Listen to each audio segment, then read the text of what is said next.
सभी भक्तजनों को जय माता दी। कैसे हैं आप लोग? आशा करती हूँ कि माता रानी की असीम कृपा आप सभी को प्राप्त हो। और आपके अपने YouTube चैनल प्रेम भक्ति में फिर से एक बार स्वागत है। इसी के साथ आज हम सुनेंगे दुर्गा सप्तशती की कथा अध्याय 4, इंद्र आदि देवताओं द्वारा देवी की स्तुति।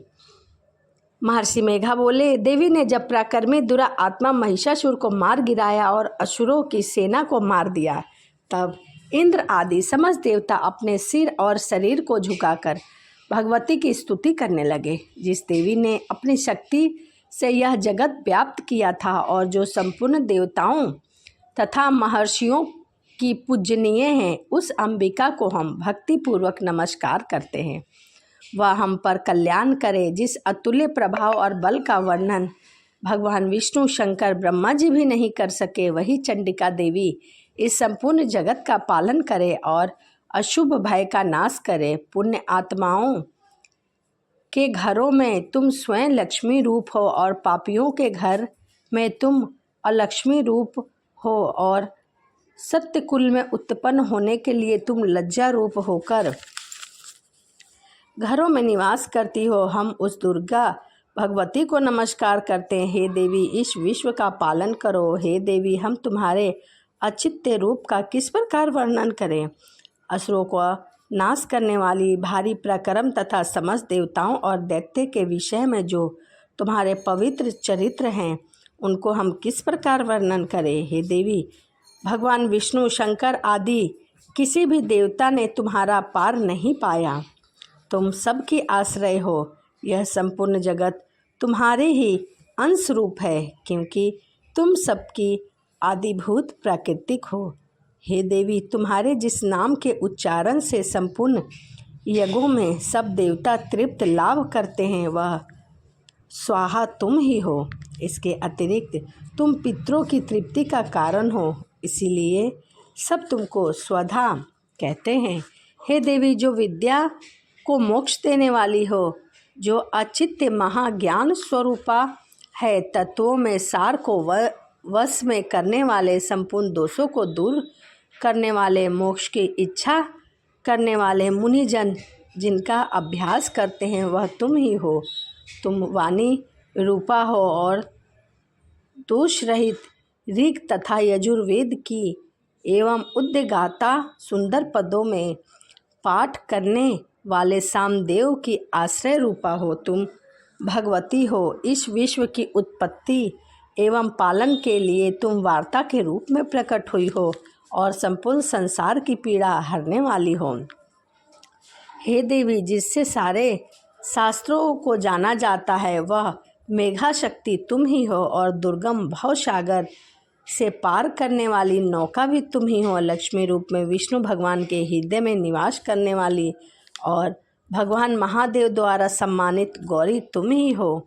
मंद मुस्कान और निर्मल पूर्ण चंद्र बिंब के समान और उत्तम स्वर्ण की मनोहर कांति से कमनीय तुम्हारे मुख को देखकर भी महिषासुर में क्रोध भर गया। यह बड़े आश्चर्य की बात है। और हे देवी, तुम्हारा यही मुख जब क्रोध से भर गया तो उदयकाल के चंद्रमा की भांति लाल हो गया और तनी हुई भौएं कारण विकराल रूप हो गए। उसे देखकर भी महिषासुर के शीघ्र प्राण नहीं निकले। यह बड़े आश्चर्य की बात है। आपके कुपित मुख के दर्शन करके भला कौन जीवित रह सकता है। हे देवी, तुम हमारे कल्याण के लिए प्रसन्न हो। आपके प्रसन्न होने से इस जगत का अद्भुत होता है। जब आप क्रोधित हो जाती हो तो न जाने कितने कुलों का सर्वनाश हो जाता है। यह हमने अभी अभी जाना है कि जब तुमने महिषासुर को बहुत बड़ी सेना देखते ही देखते मार दिया। हे देवी, सदा प्रताप देने वाली तुम जिस पर प्रसन्न हो जाती हो, वही देश में सम्मानित होते हैं। उनके घर एवं यश की वृद्धि होती है। उनका धर्म कभी शिथिल नहीं होता और उनके यहाँ अधिक पुत्र पुत्रियाँ और नौकर होते हैं। हे देवी, तुम्हारी कृपा से ही धर्मात्मा पुरुष प्रतिदिन श्रद्धापूर्वक यज्ञ करते हैं और धर्मा अनुकूल आचरण करते हैं। इनके प्रभाव से स्वर्गलोक में जाता है, क्योंकि तुम लोग तीनों लोकों में मनोवांछित फल देने वाली हो। हे माँ दुर्गा, तुम स्मरण करने पर संपूर्ण जीवों के भय नष्ट कर देती हो और स्थिर चित्त वाले के द्वारा चिंतन करने पर उन्हें अत्यंत मंगल देती हो। हे दरिद्र दुख नाशनी देवी, तुम्हारे सिवा दूसरा कौन है? तुम्हारा चित्त सदा दूसरों के उपकार में लगा रहता है। हे देवी, तुम शत्रुओं को इसीलिए मारती हो और उनके मारने से दूसरे को सुख मिलता है। वह चाहे नरक में जाने के लिए चिरकाल तक पाप करते हैं, किंतु तुम्हारे साथ युद्ध करके वह सीधा स्वर्गलोक में जाते हैं। क्या तुम दुष्टपात मात्र के समस्त असुरों को भस्म नहीं कर सकती? अवश्य कर सकती हो, किंतु तुम्हारा शत्रुओं को शास्त्र के द्वारा मारा इसीलिए जाता है ताकि वह स्वर्ग को प्राप्त हो। इस तरह से देवी, उन शत्रुओं के प्रति तुम्हारा भी विचार उत्तम है। हे देवी, तुम्हारे उग्र खड़ग की चमक और त्रिशूल की नोक की कांति की किरणों से असुरों की आंखें फूट नहीं गईं। उनका कारण यह था कि वह किरणों से शोभ्यमान तुम्हारे चंद्रमा के समान आनंद प्रदान करने वाले सुंदर मुख को देख रहे हैं। हे देवी, तुम्हारा शील बुरे वृत्तांत को दूर करने वाला है और सबसे अधिक तुम्हारा रूप है, जो न तो कभी चिंतन में आ सकता है और न जिसकी दूसरे से कभी तुलना हो सकती है। तुम्हारा बल और पराक्रम शत्रुओं का नाश करने वाला है। इस तरह तुमने शत्रुओं पर भी दया प्रकट की है। हे देवी, तुम्हारे बल की किसके साथ बराबरी की जा सकती है तथा शत्रुओं को भय देने वाली इतना सुंदर रूप और किसका हो सकता है? हृदय में कृपा और युद्ध में निष्ठुरता, यह दोनों बातें तीनों लोकों में तुम्ही में देखने में आया है। हे माता, युद्ध भूमि में शत्रुओं को मारकर तुमने उन्हें स्वर्गलोक में पहुंचाया है। इस तरह तीनों लोकों की तुमने रक्षा की है तथा उन असुरों में जो हमें भय था उन्हें दूर किया है। हे चंडिका, आप अपने शूल को घुमाकर पूर्व, पश्चिम, उत्तर, दक्षिण दिशाओं से हमारी रक्षा करें। तीनों लोकों में जो तुम्हारे सौम्य है, घोर रूप है, उनसे हमारी रक्षा करो। हे अंबिका, आपके कर पल्लव में जो खड़ग, शूल और गदा आदि अस्त्र शस्त्र हैं, उनसे हमारी रक्षा करो। महर्षि मेघा बोले। इस प्रकार सब देवताओं ने जगत माता भगवती की स्तुति की। सबने मिलकर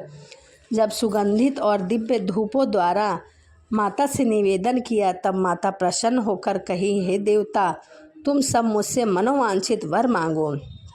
सभी देवता बोले, हे भगवती, तुमने हमारे सब कार्य को सिद्ध कर दिया है, बाकी मांगना कुछ रह नहीं गया, लेकिन तुमने हमारे शत्रु महिषासुर को मार डाला है। महेश्वरी, तुम इस पर यदि हमें कोई वर देना चाहती हो तो बस इतना वर दो कि जब हम तुम्हारा स्मरण करें तो तुम हमें दर्शन दो। हे अंबिका, जो कोई भी तुम्हारी स्तुति करे तुम उसको वित्त, समृद्धि और वैभव देने के साथ धन, स्त्री और संपत्ति बढ़ाओ और सदा हम पर प्रसन्न रहो।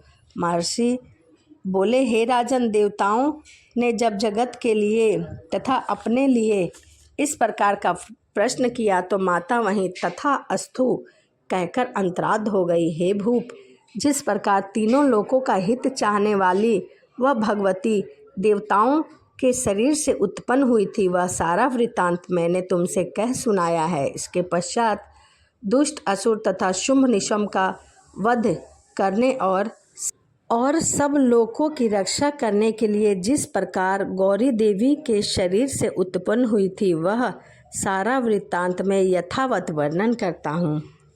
दुर्गा सप्तशती की कथा अध्याय 4 यहीं समाप्त होता है। इसी के साथ वीडियो को हम यहीं समाप्त करते हैं और आपसे मिलते हैं अगली वीडियो में। सभी को जय माता दी, राधे राधे।